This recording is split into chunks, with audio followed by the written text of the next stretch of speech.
আমরা সবাই একসাথে থাকব, কেউ রক্তপাত ঘটাবে না।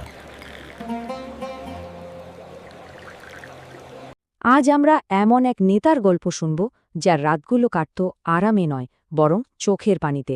কাদের জন্য? তার নিজের মানুষদের জন্য, তার উম্মার জন্য। একটু কল্পনা করুন তো, চারদিকে গভীর রাত, যখন পুরো পৃথিবী ঘুমে অচেতন।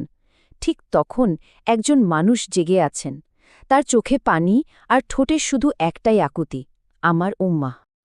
তো চলুন আমরা একটু সেই রাতের গভীরে যাই, দেখি নবী সাল্লাল্লাহু আলাইহিস-সাল্লামের একাকী প্রার্থনা আর তার সেই গভীর দুঃখের মুহূর্তগুলো কেমন ছিল। তার রাতের নামাজগুলো ছিল অনেক লম্বা, সিজদাও ছিল অনেক গভীর। তার সাহাবীরা বলতেন, জানেন, আমরা তার বুক থেকে কান্নার এমন একটা শব্দ শুনতাম, মনে হতো যেন কোনো হাঁড়িতে পানি টকবক করে ফুটছে। চিন্তা করা যায়, এমন ছিল তার উম্মার জন্য তার ভালোবাসা।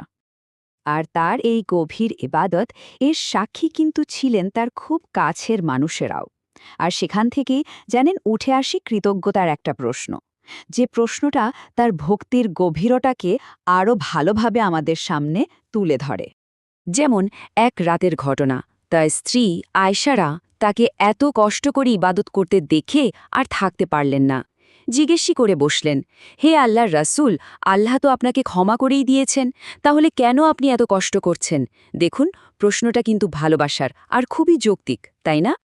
এর উত্তরে তিনি সাল্লাল্লাহু আলাইহি ওয়াসাল্লাম যা বলেছিলেন সেটা ছিল বিনয়ের এক অসাধারণ নিদর্শন। তিনি শুধু বললেন, আমি কি আল্লাহর একজন কৃতজ্ঞ বান্দা হতে চাইব না? কিন্তু দেখুন, সেই কৃতজ্ঞতার মুহূর্তেও তিনি নিজের জন্য কিছুই চাইলেন না। তার সব প্রার্থনা ছিল অন্যদের জন্য। তিনি বারবার বলছিলেন, হে আল্লাহ, আমার উম্মাকে ক্ষমা করে দিন। মানে তার নিজের ক্ষমা পাওয়ার বিষয়টা কখনোই তার উম্মার জন্য যে চিন্তা, যে ভালোবাসা, তার উপরে যেতে পারেনি। তার এই কান্না, এই আকুতি এমন এক পর্যায়ে পৌঁছে গিয়েছিল যে এর জবাবে সরাসরি আসমান থেকে এক বিশেষ বার্তা নেমে আসে। لبيك اللهم لبيك لبيك لا شريك لك لبيك চলুন এবার সেই ঐশ্বরিক প্রতিশ্রুতির কথাই শোনা যাক। ব্যাপারটা এমন যে তার দুঃখ এতটাই গভীর ছিল যে আল্লাহ সুবহানাহু ওয়া তাআলা ফেরেশতা জিবরাইল আলাইহিকে পাঠালেন শুধু কারণটা জানার জন্য। তো জিবরাইল আলাইহিস সালাম যখন তাকে জিজ্ঞেস করলেন কেন তিনি কাঁদছেন, তার উত্তরটা ছিল খুবই সহজ কিন্তু ভীষণ হৃদয়স্পর্শী। তিনি সাল্লাল্লাহু আলাইহি সাল্লাম বললেন, আমি আমার উম্মার জন্য চিন্তিত। আর ঠিক তখনই আল্লাহ জিবরাইল আলাইহিস সালামের মাধ্যমে সেই শক্তিশালী আর সান্ত্বনা দেওয়া প্রতিশ্রুতিটা পাঠালেন। আল্লাহ বললেন, আমি তোমার উম্মার ব্যাপারে তোমাকে কষ্ট দেব না। কি অসাধারণ একটা কথা, তাই না? এই একটা প্রতিশ্রুতি কিন্তু নবী সাল্লাল্লাহু আলাইহি সাল্লামের সেই ভারাক্রান্ত মনটাকে শান্ত করে দিয়েছিল। আর এই যে চিন্তা, এ ভালোবাসা, এটা কিন্তু কোনো ক্ষণিকের ব্যাপার ছিল না, এটা ছিল তার জীবনের শেষ মুহূর্ত পর্যন্ত। চলুন এবার দেখি কিভাবে তার এই উদ্বেগ খোদ জীবনকেই ছাপিয়ে গিয়েছিল। ভাবা যায়, একেবারে মৃত্যুর মুখোমুখি দাঁড়িয়েও তার সমস্ত চিন্তা ছিল তার মানুষদের ভালো থাকা নিয়ে। নিজের জন্য একটাও ভাবনা নেই, মুখে শুধু একটাই কথা ফিরে ফিরে আসছে, আমার উম্মাহ, আমার উম্মাহ। তার জীবনের একদম শেষ কথাগুলো ছিল একটা জরুরি বার্তা। তিনি বলছিলেন, আমার উম্মা, সালাত, সালাত। মানে শেষ মুহূর্তেও তার মনে দুটোই চিন্তা ছিল সবচেয়ে বড়, তার উম্মা আর তাদের জন্য সবচেয়ে গুরুত্বপূর্ণ ইবাদত, সালাত।